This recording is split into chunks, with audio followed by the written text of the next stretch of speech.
one challenge was that I went from financial controlling basically into treasury. So it was a new field. I got a manager who was Chinese leadership style, which is different to a European sort of leadership style. And then, of course, it was a different country. First Hong Kong, and then I went actually to Shanghai.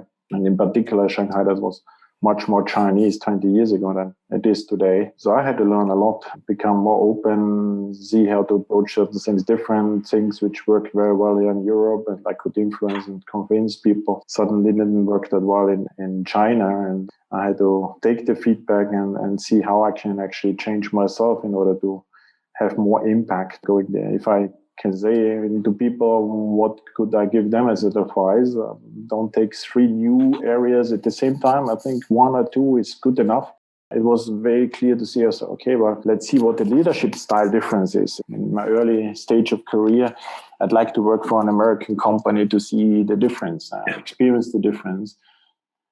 Because they do things faster, but they change directions quicker as well. So it's not so structured, but, I'm more entrepreneurial in a way. Okay, I'll make a decision. If the decision is wrong, I'm going to reverse the decision and I'm running maybe exactly the opposite direction. So how I wanted to understand and learn this. And that's why I joined actually an American company then back in Europe. But if I move in your young career very early, very often, of course, you're from the private side, you leave a lot of things behind as well. So partners can't always follow you as quickly as when you move on every 1.5 or 1 year to some other locations.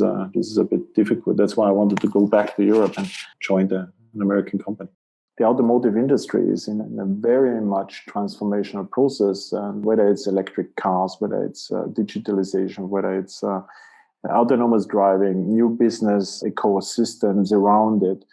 There are so many things which is right now in let's say, in a change where there's a possibility to influence and help to shape the future.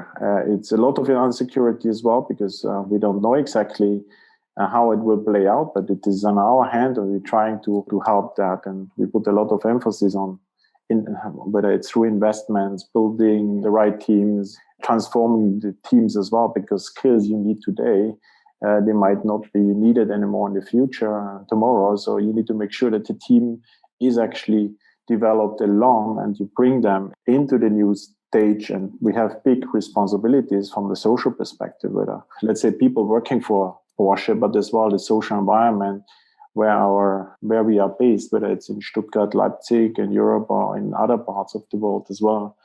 We have a big responsibility to drive this innovation so that we are supporting the future business and shape the future business.